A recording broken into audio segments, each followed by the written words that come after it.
Welcome to Griffonomics, where we conduct financial investigations to define the risk before we look at the reward. Today, we're diving into Leidos Holdings, trading under the ticker LDS.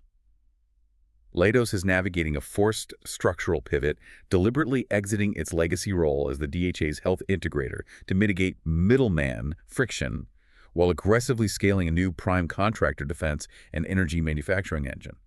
However, this strategic transition creates a temporary margin valley that has investors divided between the company's long-term North Star 2030 promise and the near-term volatility of its shrinking healthcare portfolio.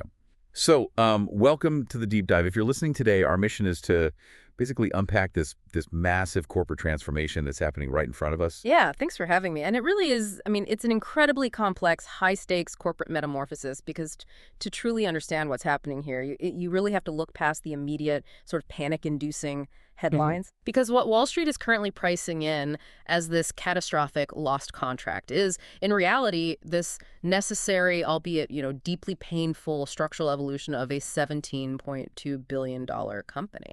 Yeah, imagine you are the CEO of a massive publicly traded company. You wake up on a Tuesday, grab your coffee, and the federal government essentially tells you that they are legally and, systematically stripping away $700 million of your easiest, highest margin annual revenue. Most executives would completely panic. Oh, absolutely. They would scramble to salvage the old model. But instead, you decide to just walk away from being a software middleman, and you start building, like, hypersonic weapons and energy grids. Right. That is the wild, high-wire reality of Lidos today. And we're going to tear all of it down to the studs. We're going to inspect the mechanics of the old business model, kick the tires on the new defense and energy engines they're building, and really figure out if the market is fundamentally mispricing this stock. Yeah. Okay, let's unpack this.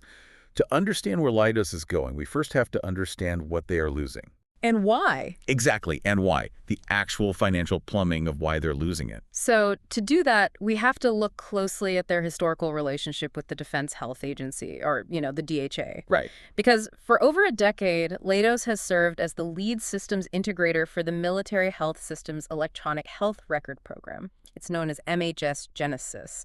And we really need to grasp the sheer scale of this before we even talk about the money. Because it wasn't just, like, putting a new app on a couple of hospital iPads. No, not at all. They were brought in back in 2015 to roll out this unified health record system across a network that supports nearly 10 million beneficiaries worldwide. Wow. We're talking active duty service members, veterans, their families, treated everywhere from, state-of-the-art hospitals in D.C. to literally a medic's laptop on an aircraft carrier in the Pacific. And in 2015, that was total chaos. The government had all these disparate, aging, completely siloed medical systems that just couldn't talk to each other. They needed a general contractor. They needed someone to come in and say, we will handle the mess. Exactly. And the key thing to remember is Leidos didn't actually build the core health software. They deployed underlying technologies from specialized vendors. Like who? Well, they used Cerner, which is now Oracle Health, for the core electronic health records. They used Henry Schein for the dental records. Leidos just managed the deployment. They integrated those distinct systems, trained the personnel, and made sure it all communicated seamlessly. And we should be really clear here. They were highly successful at that initial rollout phase. The government explicitly acknowledged that this single award integrator approach was precisely what they needed for the rapid, high-pressure deployment of MHS Genesis. Right, but now the DHA is deliberately decoupling from Leidos. They are moving to sole source contracts directly with those underlying software providers. Which creates a massive, immediate mathematical headwind for Lidos. We are talking about the active structural stripping away of approximately $700 million in highly reliable, high-margin annual revenue. Yeah. Wait, hold on. Let me stop you there. Because $700 million is a massive chunk of change to just, evaporate. I want to understand the actual plumbing of this money. Because it wasn't just Lidos billing for a few consulting hours, right? Oh, no. A huge part of this was generated through what the industry calls pass-through costs and, like, administrative integration fees. Explain that to me like I'm 5. If the government buys a software license for MHS Genesis, whose bank account does that money hit first? And how does Lidos take a cut? Okay, so think of the lead systems integrator model as a highly sophisticated, completely legal toll booth. All toll booth. Leidos enjoyed what we call preferred partner economics. Let's say the government needs to pay Oracle Health $1,000 for a block of software licenses, right? And maybe another $500 to Henry Schein. Under the legacy model, the government does not write checks to Oracle or Henry Schein. Oh, they write a single check to Leidos. Exactly. They write a single check for $1,500 plus an administrative markup directly to Leidos. So the money lands in Leidos' corporate accounts first. Right. Leidos collects the funds, takes its administrative fee, which is its dedicated margin for managing the vendor relationship, handling the procurement paperwork, assuming the integration risk, and they pass through the remaining core payment to the actual software vendors. I mean, that sounds incredible for Leidos. It is incredibly lucrative. It is basically the holy grail of contracting because it requires extremely low capital expenditure. Because you aren't building anything physical. Exactly. You don't have factories, you don't have raw material supply chains. You're managing a digital ecosystem, overseeing subcontractors, and collecting a reliable margin on this entire massive flow of federal capital. But the DHA has clearly had enough of paying the toll booth fee. I was looking at their official SAM.gov notice announcing this change, and the government specifically cited three things. They complained about reduced cost transparency, they pointed out duplicative layers of management and administration, and they cited a lack of government control over pricing and performance. Yeah. Now, a casual investor scrolling through financial news might read those quotes and immediately think, oh, well, Leidos messed up. They got lazy, they overcharged, and they got fired for poor execution. But if we dig into the actual structure of the contract, that is not what's happening at all, is it? No, and this is a crucial distinction that the broader market is violently misinterpreting right now. This is not a failure of Leidos' execution. Okay. This is an inherent structural flaw of the legacy integrator model itself, specifically when a program matures out of its building phase. Wait, what do you mean by matures out of its building phase? So the government specifically stated that MHS Genesis is transitioning from its initial rapid deployment phase into what they call the sustainment and optimization phase. Got it. In 2015, they needed a general contractor to build the house, but now the house is fully built, the servers are running, the doctors are trained. When you are simply sustaining a system like when you just need Oracle Health to send a routine software patch-paying Leidos an administrative markup to manage a software vendor that the government could just call directly, it becomes mathematically duplicative. It just becomes deadweight overhead. It's exactly like hiring a general contractor to build a custom house. While the foundation is being poured and the walls are going up, that general contractor is essential. They coordinate the plumbers, the electricians, the drywall crews, they manage the chaos, and they earn their percentage. Exactly. But 5 years later, when the house is finished, if you just have a leaky pipe in your kitchen, you don't call the general contractor, ask them to hire a plumber, and then pay the general contractor a 20% markup on top of the plumber's hourly rate. It's duplicative. It's wasteful. You just call the plumber directly. And that's exactly what the DHA is doing with Oracle Health. That is the perfect analogy. And the realization of that fact by the DHA is an existential threat to the middleman model itself, not a penalty for Leidos doing a bad job. It is simply the natural life cycle of a massive IT deployment coming to an end. So the government is cutting out the general contractor, but they aren't doing it overnight. Let's talk about the timeline, because this isn't just a Band-Aid being ripped off all at once. It's a very deliberate, phased bleed of revenue. Precisely. Ugh. The exit strategy is phased over a carefully managed 12 to 18-month window. It begins in July of 2026. Okay, what happens then? At that point, the DHA will transition its agreements with Philips, who handles their telecritical care systems, and Amwell, who manages their broader telehealth operations, away from Leidos' management. The government will take those contracts direct. So that's the first wave. Right. Then, in November 2026, the biggest, most lucrative piece moves: Oracle Health.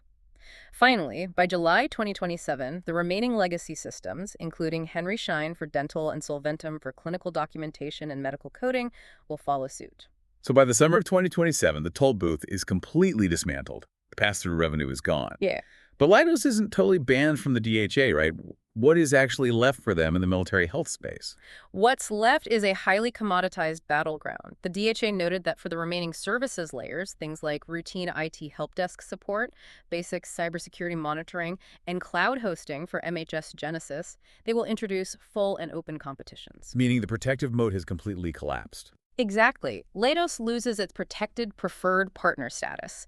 They are no longer the exclusive gatekeeper to the DHA's digital ecosystem.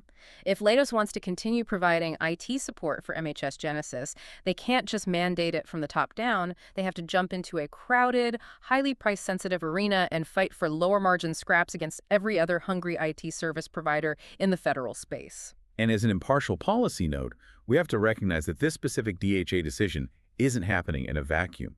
It is being heavily driven by broader macroeconomic and political initiatives rippling through the federal government.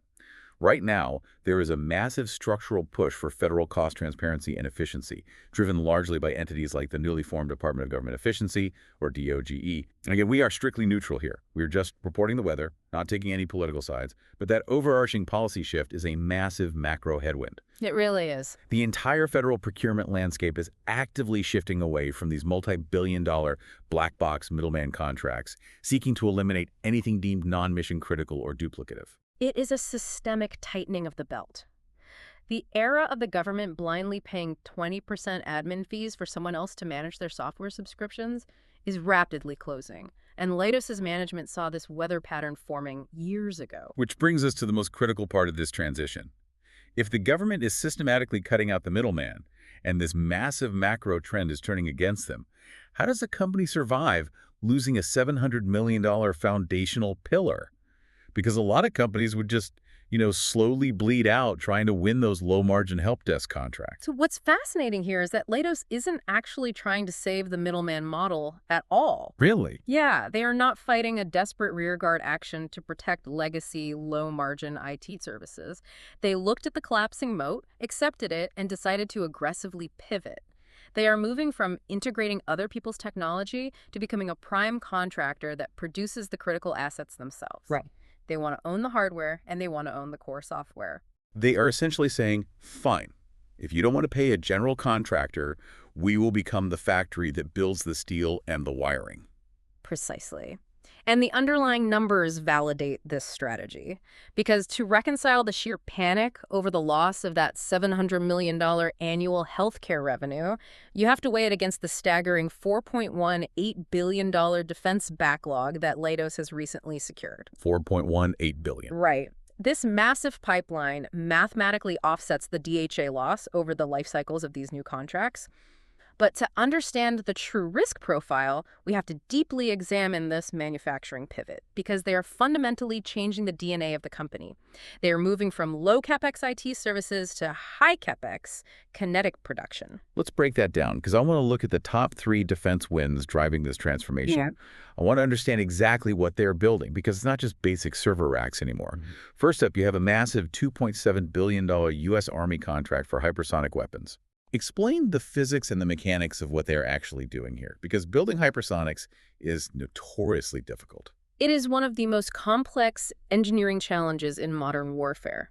This specific $2.7 billion contract unifies 2 highly specialized programs: the Thermal Protection Shield, or TPS, and the Common Hypersonic Glide Body, the CHGB. Okay, let's talk about the glide body first. So unlike a traditional ballistic missile that travels in a predictable, high-arcing parabola, a hypersonic glide vehicle is launched into the upper atmosphere and then detaches. It glides back down to Earth at speeds exceeding Mach 5. Which is what, over 3,800 miles per hour? Exactly. And it does that while actively maneuvering to evade enemy missile defenses. And maneuvering Mach 5 inside the atmosphere creates an unbelievable amount of friction and heat. Oh, extreme heat. The kinetic friction of the atmosphere at those speeds generates temperatures that can literally melt traditional aerospace metals and fry the internal guidance electronics. That is where the thermal protection shield comes in. Lidos is tasked with manufacturing the exotic materials science components, the advanced composites, and heat-resistant shielding that wrap around the glide body so it survives the journey to the target. So they're building the actual shield. Right. The goal of this contract is to take these deeply experimental boutique weapons out of the prototyping lab and transition them into full, scalable industrial production. $2.7 billion to mass-produce hypersonic glide bodies. Right. And that is the ultimate definition of high-end premium kinetic capability. The total value of that single contract is nearly 4 times the entire annual revenue they're losing from the GHA. Yeah, it's massive. But they aren't just bending exotic metals, right? They're also winning massive prime contracts on the software side. Correct. The second major pillar of this defense pivot is the Macro 2 contract. That stands for Mission Awareness Capabilities Ramp Up and Optimization. This is an $869 million 5-year award from the Army. It is a purely software-centric combat networking contract.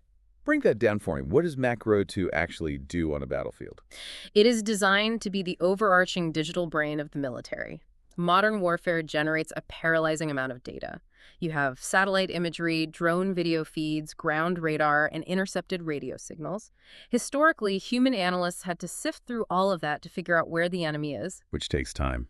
Too much time. What Lidos is building with Macro 2 is an operating system that leverages proprietary artificial intelligence to ingest all of that sensor data across every domain: land, sea, air, space, and cyber. Okay. The AI analyzes the data instantly, identifies threats, and automatically pushes targeting coordinates to the right weapons system in seconds, vastly accelerating military decision-making. That single software contract alone entirely covers 1 full year of the lost DHA revenue.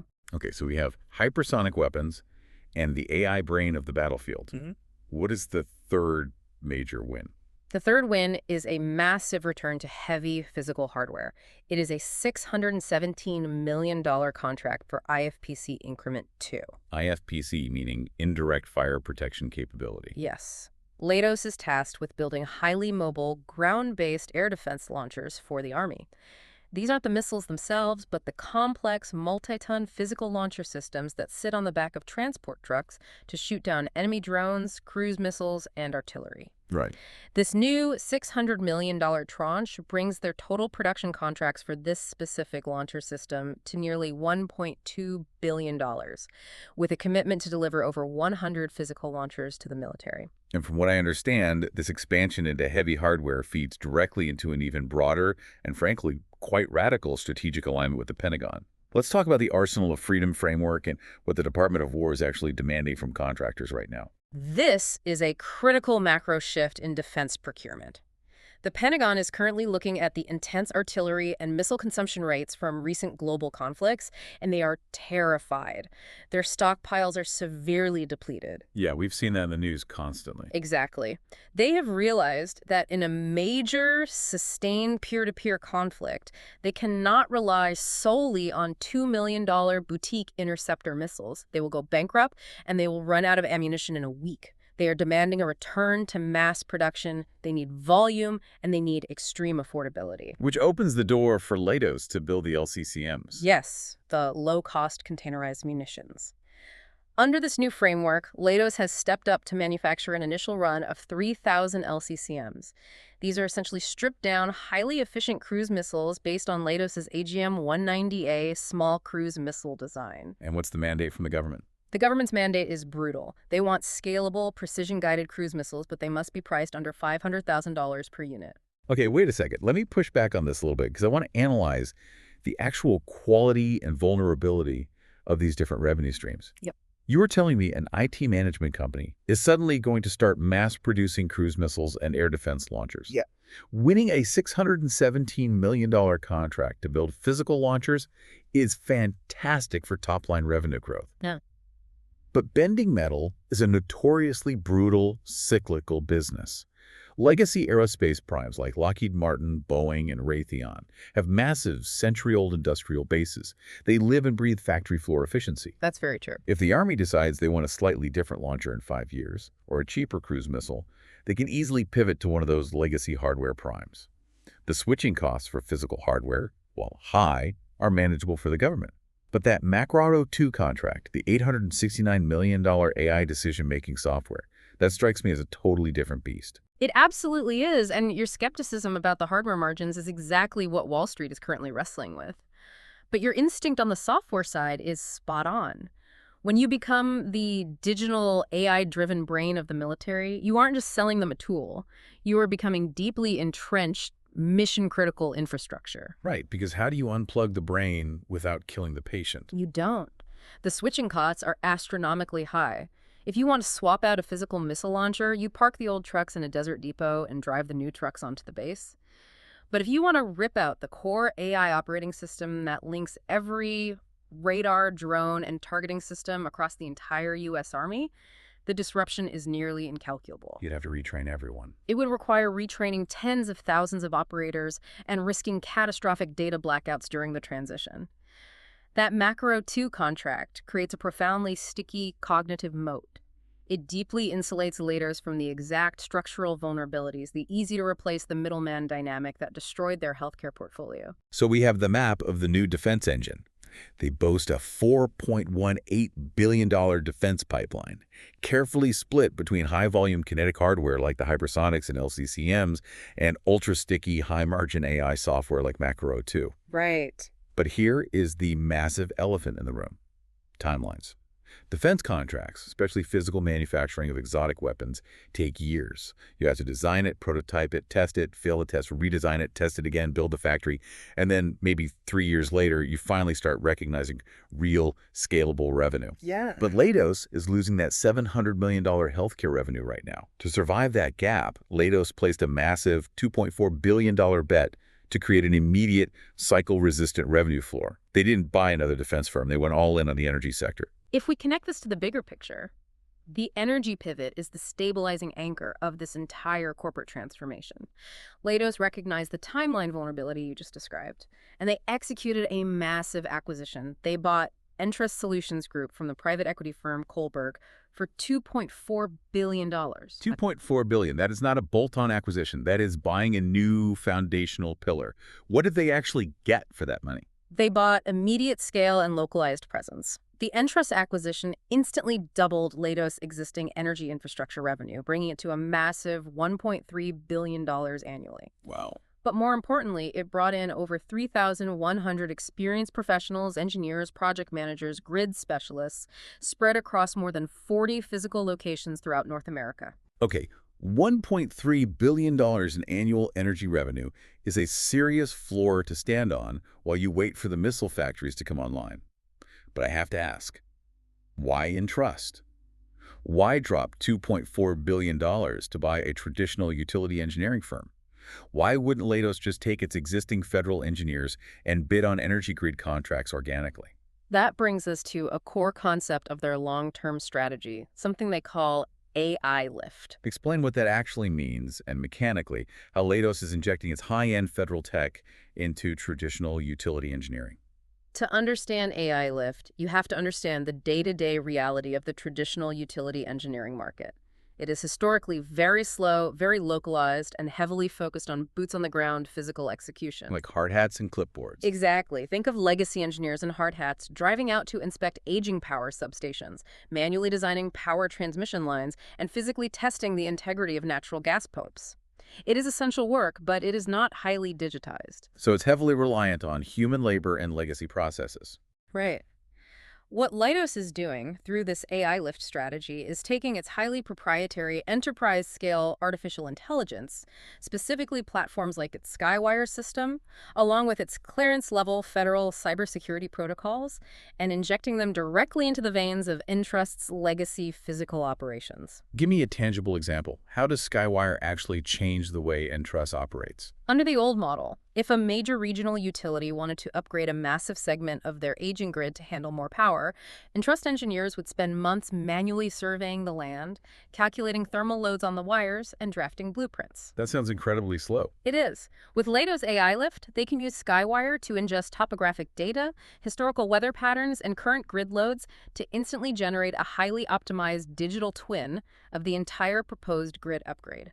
The AI can predict where physical bottlenecks will occur before a single real-world wire is hung. That's incredible. They are embedding rapid data transformation, automated digital design, and predictive maintenance into the slow, physical world of traditional grid modernization. Okay, so they aren't just buying revenue. They're buying an established, trusted delivery mechanism for their high-end technology. They are basically giving supersuits to traditional utility workers. That is exactly right. And by doing so, they create a highly unique, virtually impenetrable competitive moat. Let's look at the competitive landscape. If you look at legacy EPC firms, engineering, procurement, and construction companies like Black& Veatch, HDR, TRC, or Stantec, these are massive, highly respected firms. Sure. They are excellent at the physical engineering. They know how to pour the concrete and string the high voltage lines, but they fundamentally lack the high-level, enterprise-scale digital modeling, AI-native processing, and federal-grade cybersecurity capabilities of a primary defense contractor. But Black & Veatch isn't currently building the AI brain for the U.S. Army. Exactly. And on the flip side of the coin, you have traditional federal defense and IT contractors, companies like Booz Allen or CACI. They possess the high-end tech and the cyber clearances, but they completely lack the slow ground game required to win in the utility market.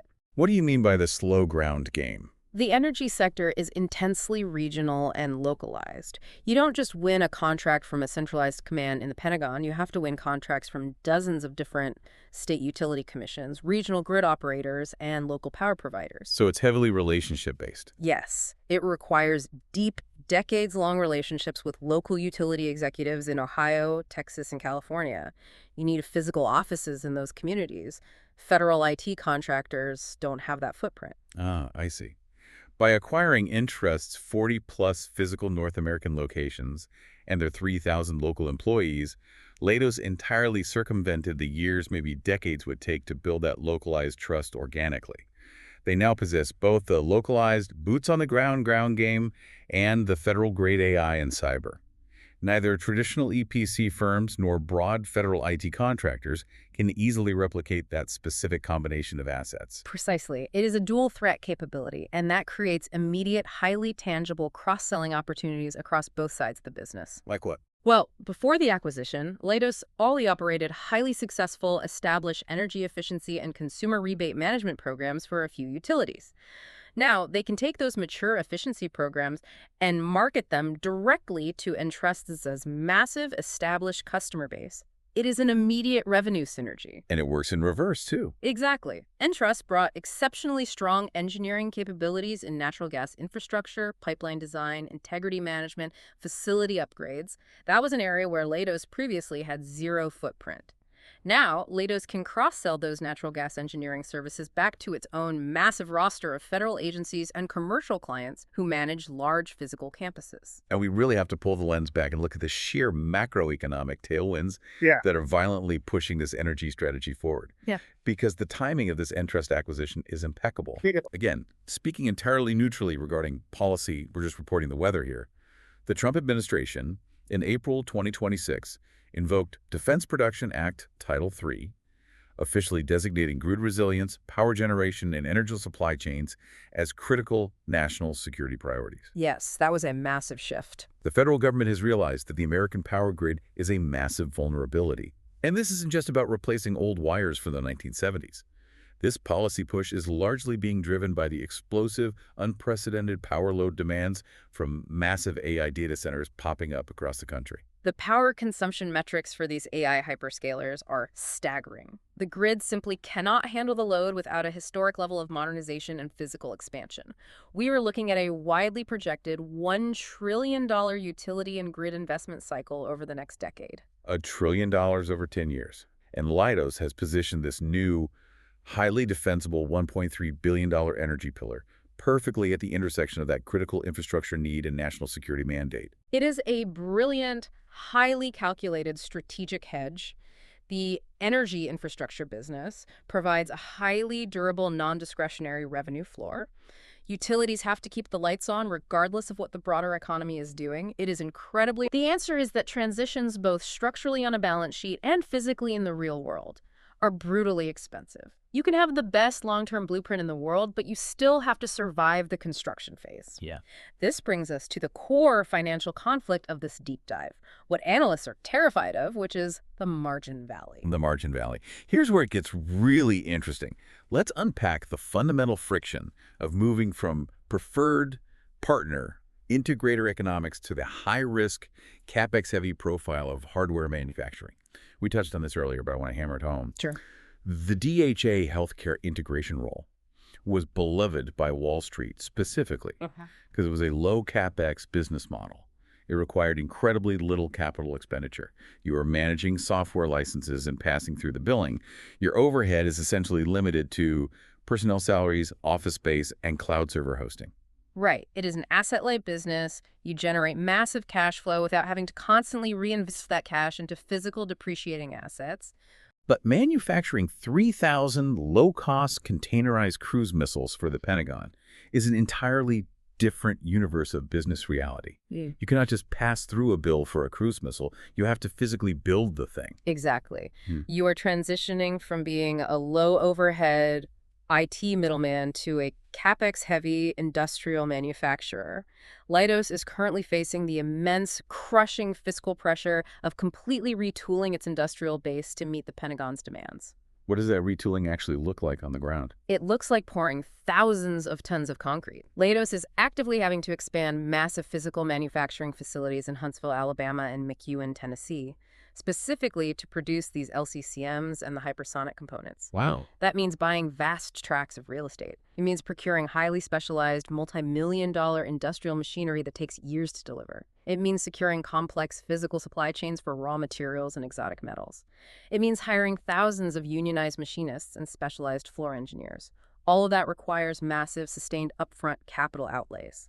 It is exactly like the founder of a highly profitable, low-overhead software-as-a-service startup waking up one day, shutting down the software company, and deciding to spend all their cash to buy and operate a heavy steel mill. That's a great way to put it. The long-term upside of owning the steel mill and producing physical essential goods might be massive, but those first 2 years are going to be a nightmare. You have zero recurring revenue coming in from the software subscriptions anymore, but you are spending millions of dollars every single month buying blast furnaces, laying train tracks, and buying raw iron ore before you have sold a single sheet of steel. That is a brutal fiscal squeeze. That is the exact dynamic playing out on Leidos' balance sheet, and it creates a terrifying timeline disconnect between the old easy money dying and the new hard money maturing. Let's look at the calendar. As we discussed, the DHA healthcare revenue bleeds out very quickly. Right. It completely phases out between July 2026 and July 2027. That cash flow is turning off fast. Really fast. But these major defense hardware wins take years to scale to full profitability. The LCCM production, for example, doesn't even begin rolling off the assembly line until 2027. And that is only if there are no delays during the extensive development and live fire testing phases. Which creates the classic margin valley. The high-margin, reliable cash flows of the past are disappearing significantly faster than the new CapEx-heavy manufacturing cash flows can replace them. Near-term profit margins are inevitably going to compress. Absolutely. The company is going to look less profitable on paper for the next 12 to 18 months. And Wall Street, which generally has an attention span limited to the next quarterly earnings call, absolutely hates a margin squeeze. They despise it. And this precise timeline disconnect has created a massive, glaring narrative discrepancy between Wall Street analysts and Leidos' executive management team. Let's talk about the analysts first. Wall Street is currently exhibiting deep, borderline hostile show-me skepticism. They are punishing the stock because they don't want to wait out the valley. Bank of America, for instance, recently issued a severe downgrade on Lidos, cutting their price objective drastically from $200 all the way down to $125. That is a bloodbath of a downgrade, a $75 haircut on the price target. What was BOFI's core justification for that kind of cut? Analysts at BOFA and several other major institutions view the massive long-term defense upside as being heavily clouded by the immediate healthcare erosion. They are hyper-focused on the frictional pain of that $700 million loss in 2026. They simply do not believe the new revenues will scale fast enough. And what about Entrust? Furthermore, they remain highly unconvinced that the cross-selling synergies and the AI lift from the $2.4 billion Entrust acquisition will manifest fast enough to plug the near-term revenue gap. So they think Entrust is a shiny object that won't actually cover the healthcare bleed in time. Exactly. And to add insult to injury, Balfour pointed out another looming risk in the healthcare portfolio: the medical disability examination, or MDE, recompete. What is that? Lidos currently holds a large contract conducting disability exams for the Veterans Benefits Administration. That contract is up for recompete soon. And analysts fear that if Lidos loses that alongside the DHA contract, it could further accelerate the collapse of their health market share, deepening the valley even further. So Wall Street is modeling for maximum pain. Meanwhile, Leidos' executive management is operating with what they have dubbed North Star 2030 confidence. They're preaching a completely different gospel. They really are. Management doesn't view the loss of the DHA contract as a failure or crisis. They view it as a necessary, long overdue shedding of a fundamentally flawed, dying business model. They are deliberately, willingly absorbing this near-term margin pain in order to capture the vastly more lucrative, cycle-resistant national security and infrastructure spending slated for the next decade. They're looking at 2030, while Wall Street is panicking about Q3 of 2026. And this massive clash of timelines brings up what might be the most compelling aspect of this entire investigation: the forensic undervaluation gap. Lay it out for us. Because of Wall Street's relentless panic over the margin valley, Leidos' stock price violently dropped 37% over a recent 6-month period. That aggressive sell-off compressed Leidos' price-to-earnings, or PE ratio, down to 10.4. 10.4. For context, that is hovering near a 10-year low for this company, a 10-year low valuation multiple for a company that literally just secured over $4 billion in premier defense backlog and instantly doubled its critical energy footprint in the middle of a grid modernization supercycle. Exactly. The math starts to look incredibly disconnected from the underlying assets. Third-party forensic valuations models that look past the next 12 months and project the cash flows of the fully mature defense and energy engines suggest the market is drastically, almost irrationally mispricing the company's long-term potential as a premier defense and utility prime. How mispriced? Some sophisticated forensic models indicate the stock might be up to 40.7% undervalued. 40.7%. That is a massive margin of safety. What are the actual price targets on those models? These forensic models calculate a true intrinsic fair value of $183.27 per share. Compare that against a recent trading price of just $108.67. Wow. The market is aggressively discounting the stock entirely based on the temporary transition friction of the margin valley, giving almost zero terminal credit to the highly durable trillion-dollar market assets being built on the other side of that valley. Which brings me to a direct question for you, the listener. You're looking at your portfolio. You see a company whose stock has plummeted 37%. When the broader market violently punishes a company for losing a dying, structurally flawed IT middleman contract, while that exact same company is actively successfully building a physical, future-proof industrial base in high-growth sectors, is that a screaming red flag to stay away? Or is it a generational buying opportunity disguised as a crisis? This raises an important question. How do we finally synthesize this complex investment case? To determine the true risk-reward paradigm for anyone looking at this stock, we have to cut through the noise and assess whether Lidos can actually execute this massive operational evolution. Right. Can they survive the valley and truly emerge as an essential, irreplaceable defense and energy backbone for national security? And can they do so at a valuation that rewards the patient investor? So what does this all mean? When the dust settles, what are the actual tangible operational hurdles they have to clear over the next 24 months to prove Wall Street wrong and achieve that $183 fair value? Distilling all of our research, there are 3 primary execution risks that will define the final criteria for success here. Risk number 1 is the most immediate, the severity of the margin valley. The fiscal squeeze. Exactly. Can Leidos expertly manage its balance sheet and protect its cash flow while heavily retooling those physical factories in Alabama and Tennessee? The capital expenditure drain in 2026 is going to be immense. They have to survive that fiscal squeeze without taking on toxic debt before the high-volume, profitable defense revenues finally kick in during 2027. That's the survival test. Risk number 2 is what I call the classic defense contracting trap: delayed revenue recognition. This looks great on paper, but reality's messy. Will these massive new takeaway contracts like the hypersonic glide bodies and the 3,000 LCCMs suffer from unexpected testing failures, supply chain bottlenecks, or notorious government procurement lags? Because if a hypersonic missile test fails in late 2026 and that 2027 production revenue suddenly slips to 2028 or 2029. That margin valley gets a lot deeper and Wall Street's panic will become entirely justified. Precisely. Execution speed on the factory floor is paramount. And finally, risk number 3. Demonstrating organic growth. Wall Street is inherently and understandably skeptical of acquisition-fueled expansion. Anyone can buy top-line revenue if they borrow enough money. Right. Entrust has to actually perform. Leidos needs to prove that its expanded $1.3 billion energy footprint isn't just a $2.4 billion Band-Aid purchase to mask the healthcare bleed. They have to actively demonstrate that the AI lift strategy works in the real world and that the cross-selling synergies between their federal cyber teams and Entrust's utility engineers can generate true, sustained, organic growth within the utility sector. It is an absolute high-wire act. They are attempting to swap engines mid-flight while the passengers, the investors, are panicking. But the blueprint they have drawn up is incredibly ambitious, and if they pull it off, the moat they build will be virtually unassailable. Yeah, without a doubt. And as we wrap up, we want to leave you with one final provocative thought to mull over as you watch this company over the next year. We spent a lot of time today talking about Lidos losing its role as a middleman for the DHA. But consider the broader implications of that single event.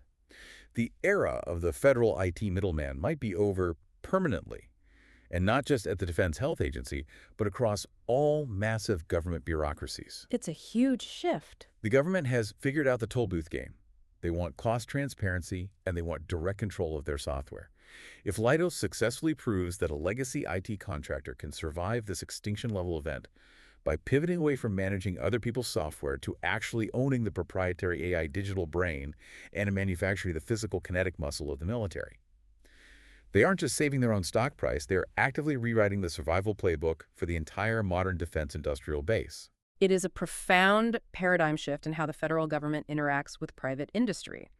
The middlemen are dying, the prime builders are taking over, and Lidos is currently serving as the ultimate high-stakes test case for navigating that exact transition. We will be watching those Q3 margins and tracking that 2027 LCCM factory production timeline very, very closely. Thank you for joining us on this deep dive. Risk defined, portfolio protected.